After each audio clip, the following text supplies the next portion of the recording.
Let me tell you the ending first. No one broke the rules, no one panicked, no one was greedy. And still, this decision erased everything.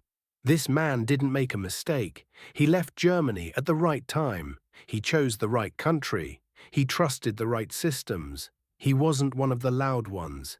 He never gave orders. But he knew where everything went. He came to America. He changed his name. He worked hard. And America made him very rich. He didn't lose because it was illegal. He didn't lose because it was wrong. He lost because it was almost right. If you were there with the same information in the same year, you would have done the same thing. And that's why this story is dangerous. Pause. Because America doesn't punish mistakes.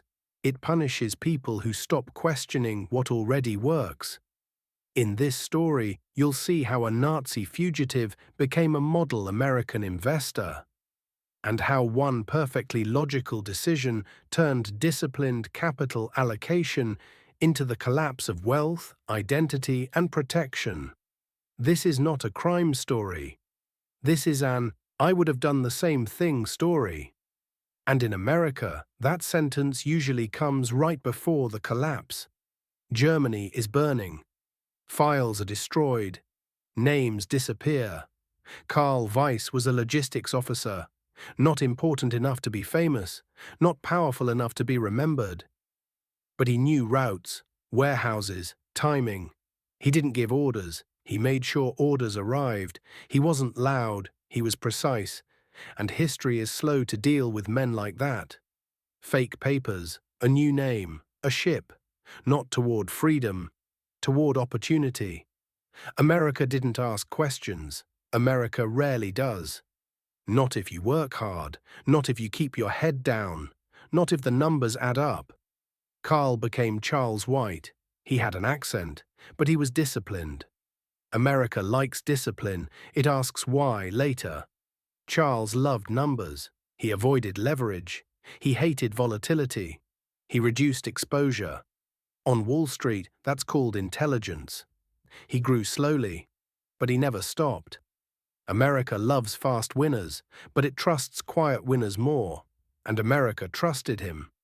By the 1960s, Charles wasn't comfortable. He was wealthy. Mansions, country clubs, private attorneys, tax advisors. America didn't tolerate him. America rewarded him. And that wasn't accidental. Sometimes America lets you climb higher, because the fall is clearer from above. Charles saw life like German engineering, everything precise, everything ordered, everything predictable, like a German cuckoo clock, perfect timing, perfect structure, no flexibility. Americans admire German engineering, but they don't live by it, because America is not a clock. America is a parking lot, open, messy, built for movement. You don't design parking lots to be perfect.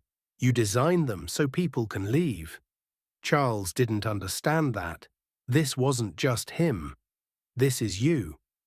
When you chose safety over upside, when you sold early because the profit felt enough, when you avoided risk not because it was bad, but because it made you uncomfortable, when you optimized for downside protection and called it discipline, when you reduced volatility and ignored opportunity cost, when you parked money somewhere safe and forgot that standing still is also a decision.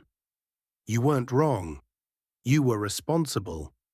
But responsibility has a price, and sometimes the price is everything you didn't allow to happen. Charles didn't gamble. He didn't speculate. He optimized. He prioritized downside protection over upside participation. He favored stable cash flow over asymmetric risk. He reduced volatility at the cost of opportunity. His capital allocation was conservative, rational, and defensible.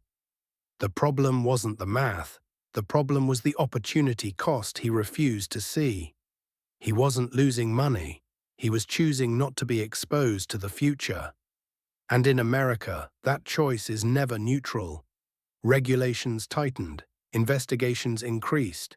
Charles made a decision, a smart one: offshore structures, trusts, nominee accounts, risk minimized, exposure neutralized. On paper, it was flawless. The decision wasn't wrong, it was just almost right. He thought he out-engineered America. That was cute. America doesn't lose to spreadsheets. It lets spreadsheets believe they're winning. It watched him optimize risk-adjusted returns while missing the only return that mattered: power. He didn't break the system, he misunderstood it. Because America isn't impressed by discipline, it's impressed by people who know when to stop being disciplined. He was almost right, and America charges full price for that. Here's where it broke. He hid the money too early. He looked too clean. He removed too much risk. America forgives risk. It does not forgive people who think they're smarter than the system. Because anyone who believes they've outplayed America has usually just stopped noticing they're being watched. Charles wasn't alone. There were others like him. New names, new lives. One of them was his friend.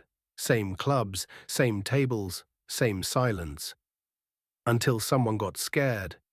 In America, when pressure rises, someone always wants to survive. The tip was short. But it was enough. An audit followed. Then another. At that point, money didn't matter. Identity did.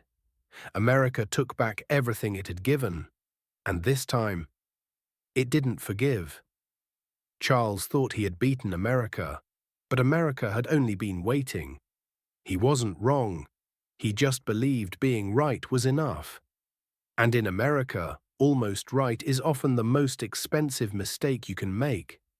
He lived like a German cuckoo clock. Perfect order, perfect timing, no flexibility. And when the system noticed he was more rigid than the system itself, the clock didn't stop. It was taken apart, quietly, methodically, without appeal. Almost right is the most expensive mistake you can make in America.